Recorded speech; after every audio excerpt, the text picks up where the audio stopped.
ఓం శ్రీ సాయిరామ్. సర్వదేవతాతీత స్వరూపులు భగవాన్ శ్రీ సత్యసాయిబాబా వారి దివ్య పాద పద్మలకు శతకోటి వందనములతో భక్తులందరికీ సాయిరామ్. అవతార తత్వమును అర్థం చేసుకోవడం చాలా కష్టం. అవతార తత్వమును అర్థం చేసుకోవడం చాలా కష్టమైన విషయం. త్రేతాయుగమునందు అవతరించిన రాముని యొక్క చరిత్ర మానవ జాతికి అంతటికి మార్గదర్శకమైన మహా విచిత్రమైన చరిత్ర. కట్టుకున్న భార్య కంటే ప్రజలే తనకు ప్రధానమనే సూత్రాన్ని నిరూపించిన వాడు శ్రీరామచంద్రుడు. రామో విగ్రహవాన్ ధర్మ, ధర్మమే ప్రధానమనే సూత్రములో ప్రజాక్షేమమే తన యొక్క ప్రధానమైన లక్ష్యము అనే దీక్షలో శ్రీరామచంద్రుడు ఎవరో ఒక చాకలివాడు అన్న మాట కోసమని తాను అగ్నిసాక్షిగా వివాహమాడని ఇల్లాలని అరణ్యమునకు పంపించడం శ్రీరాముల ధర్మాచరణకు పరాకాష్ట.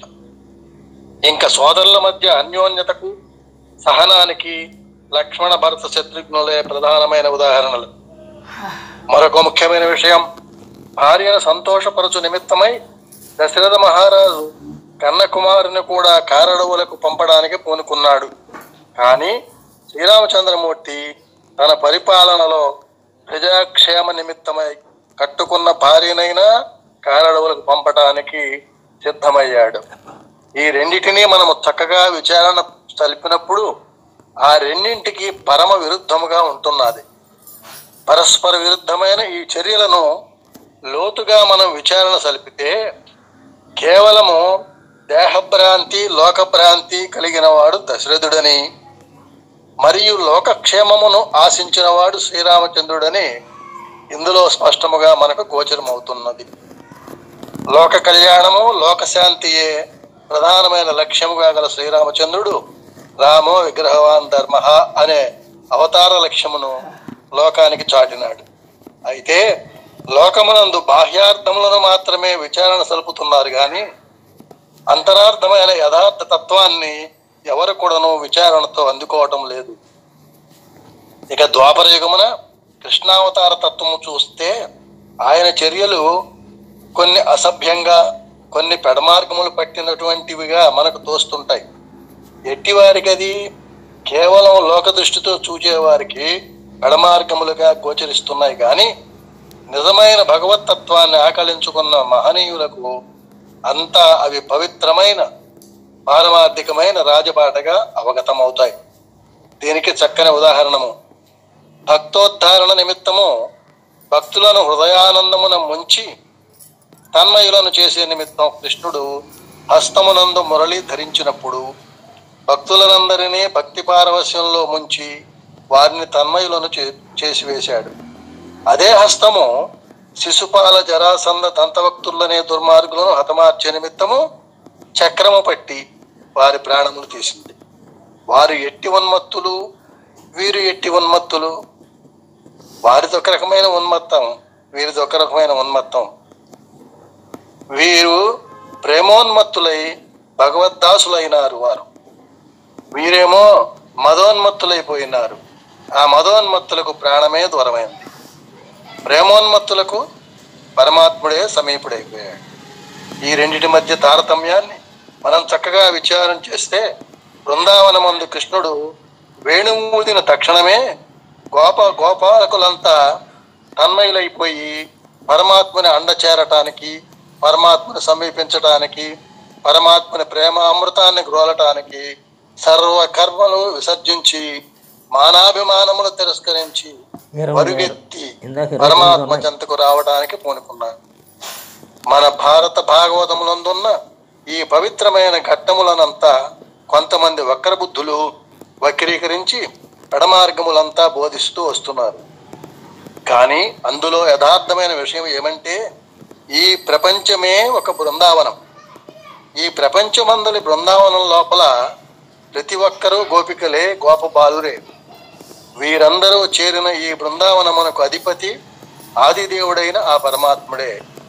ఆ పరమాత్మను చేరగోరి ఈ ప్రపంచము అనే బృందావనమునందలి జీవరాశులు అనే గోపికలందరూ చేసేటువంటి ప్రయత్నములే బృందావన మండలి రాసక్రీడలు.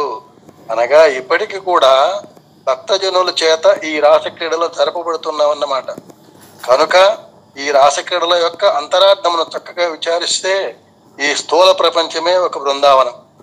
ఇందులో ప్రతి ఒక్క హృదయము కూడాను గోపికా హృదయమే. ఆ హృదయమునందు నివాసము చేసే ఆత్మతత్వమే గోపాలుడు. అతని ఆనందమైన పిలుపే వేణుగానం. ఆ గానమునందు మనస్సు లీనము చేయటమే జీవ బ్రహ్మైక్యానుసంధానం. కనుక ఈ ఆత్మతత్వమునందు మన హృదయమును అంకితము చేయటమే ఆత్మార్పణం. ఇటువంటి పవిత్రమైన అర్థాన్ని తీసుకున్నప్పుడే భగవదవతార లక్ష్యములు మనకు గోచరమవుతాయి. కేవలం అవతారం వచ్చింది, మానవ సామాన్యంగా అనేక కార్యకలాపములు నిర్వర్తించింది అని మాత్రమే అవతార లక్ష్యాన్ని విచారిస్తే మనకు గోచరము కాదు. నిజముగా కృతయుగ త్రేతాయుగ ద్వాపరయుగమునందు పరమాత్మని యొక్క సత్య స్వరూపాన్ని గాని, సత్య సంకల్పాన్ని గాని, పరమాత్మని యొక్క సత్య దీక్షను గాని అర్థము చేసుకున్న వారు కేవలం కొందరు మహర్షులు మాత్రమే. అంతేకాదు, నిన్న ఎక్కడ చదువుకున్నాం మనం, శ్రీరామచంద్రుడు సరయూ నదిలో నిష్క్రమణ పొందే వరకు కూడా ఈ మిగతా ముగ్గురు తమ్ముళ్ళకి ఆయన పరమాత్ముడు అని తెలియలేదని చెప్తారు.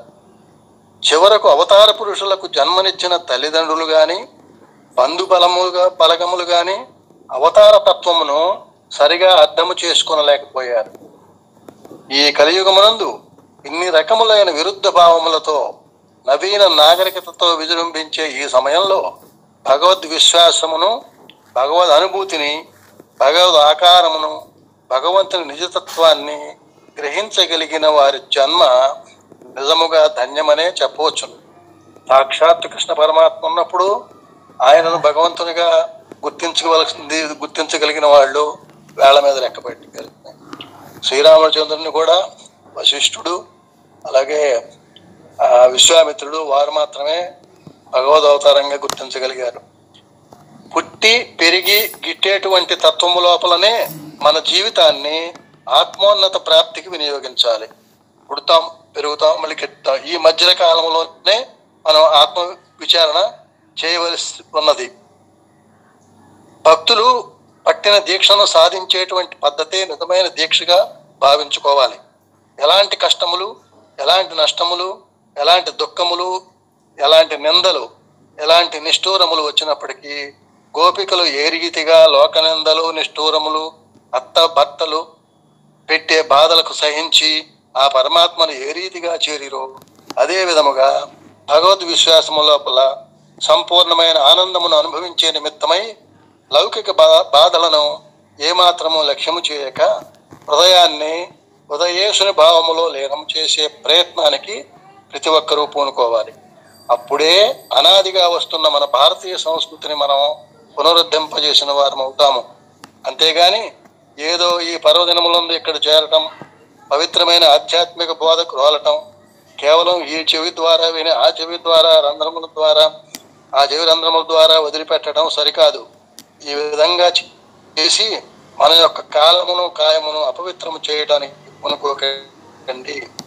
విన్నటువంటి విషయమును, కన్నటువంటి దృశ్యములను హృదయము లోపల ప్రతిష్ఠ చేసుకొని తద్వారా ఆనందాన్ని అనుభవించే నిమిత్తమై మీ దీక్షను ఏమాత్రము కూడా వదలక సాధించడానికి పూనుకోవటమే సరైన మార్గముగా ఉంటుండాలి.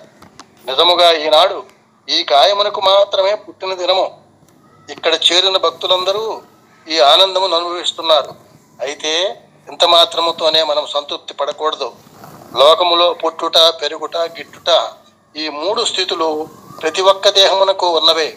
ఈ స్థితుల యందు జరపవలసిన పురుషార్థములు అనేకంగా ఉంటున్నాయి.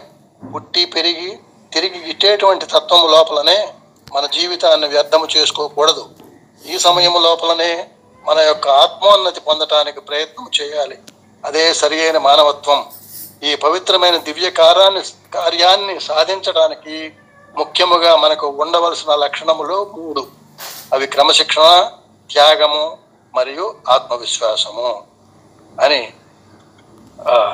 జన్మదినోత్సవం రోజున స్వామి అక్కడ ఉన్నటువంటి భక్తులకు ఇచ్చినటువంటి సందేశంలో మరికొంత ఉన్నది. అది రేపు చదువుకుందాం. సాయిరామ్ అంటే